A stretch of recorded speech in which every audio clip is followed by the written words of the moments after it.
बिस्मिल्लाहिर्रहमानिर्रहीम। अस्सलाम वालेकुम साथियों, यहाँ पर आज मैं आपके सामने एक वीडियो लेकर हाजिर हूँ। इस वीडियो में हम बात करेंगे उन लोगों के मतलब जिनके बाल तेज़ी से झड़ रहे होते हैं या वो लोग जिनके बालों में गंजपन जो है वो नज़र आना शुरू हो जाता है। यानी बाल इतनी तेज़ी से झड़े होते हैं या झड़ गए होते हैं कि सर के अंदर जो है वो बालों के दरमियान में काफ़ी गैप नज़र आ रहा होता है और बालों की ग्रोथ जो है वो लहदा रुकी हुई होती है। तो इसके लिए बड़ी आसान सी होम रेमेडी है कि अगर आप इसको करें तो आप बहुत जल्द आपके बाल जो है वो तेज़ी से निकलना शुरू हो जाएंगे और आपकी बालों की ग्रोथ जो है वो भी ठीक हो जाएगी। तो इसके लिए आपको कुछ ज़्यादा नहीं लेना पड़ेगा। सिर्फ आप जो है पंसारी की दुकान से अलसी के बीज लाएं और अलसी के बीज जो है उनको तकरीबन कुछ सेकंड के लिए तवे पर या सॉस पैन में डालकर उनको गर्म कर लें। गर्म करने के बाद इनको अच्छा सा ग्राइंड करके इनका पाउडर सा बना लें। तो जब ये पाउडर बन जाए इसको आप दही में शामिल करके 1 चम्मच सुबह नाश्ते में खाएं, या आप अगर आपके पास दही नहीं है तो आप पानी के अंदर थोड़ी सी शुगर मिलाएं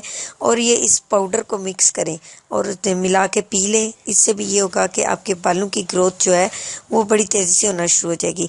और अगर आप ये दोनों तरीके नहीं करना चाहते तो आप ऐसा करें कि कोई भी आप जो ड्रिंक आपको पसंद है आप पीते हैं उस ड्रिंक के अंदर, या आप जो भी कुछ भी खा रहे हैं तो खाने के अंदर खाते हुए या पानी के साथ जो है ये अलसी का जो आपने पाउडर सा बीज का बनाया हुआ है इसको दवाई के तौर पर पानी के साथ निगल लें और उसके बाद अपना खाना जो भी आपने खाना है खाएं। तो आप देखेंगे कि कुछ दिनों के अंदर ही आपके जो है सर के अंदर जो गंजपन नज़र आ रहा है, जो बालों के दरमियान गैप नज़र आ रहा है, या वो आपके बाल जो आपने हर जतन कर लिया लेकिन ये बढ़ने में नहीं आ रहे। तो ये रेमेडी यूज़ करने से अलसी के बीज जो है वो खाने की वजह से आपके बाल जो है वो बड़ी तेज़ी से बढ़ना शुरू हो जाएंगे। तो अगर आपको मेरी रेमेडी पसंद आए तो मेरी वीडियो को लाइक करना और मेरे चैनल को आप सब्सक्राइब करना ना भूलिएगा। शुक्रिया।